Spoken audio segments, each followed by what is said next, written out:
Welcome to your Mobile Elevating Work Platform Operator Training Program. This program is intended to help you develop safe operating practices when using scissor lifts, self-propelled booms, portable work platforms, trailer-mounted booms, and self-propelled vertical lifts. This presentation should be used with a participant's guide, which you should have received from a course trainer. The operator training is designed to be general in nature, since it covers safe operating principles and practices for most types of mobile elevating work platforms. Once you have completed this program, you don't have to retake this course again to operate a different type of aerial platform. All you need is familiarization on the specific aerial platform from a qualified person. Complete information on the specific model that you plan to operate can be found in the operator's manual that is always stored on the machine.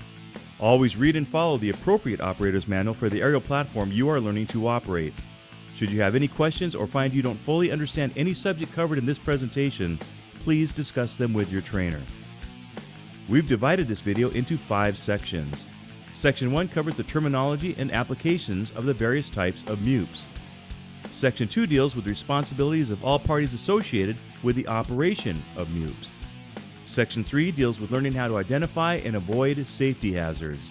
In Section 4, we discuss the 5 key concepts of safe machine operation. And finally, in Section 5, we'll review what you need to do for your proficiency demonstration to become a qualified mobile elevating work platform operator.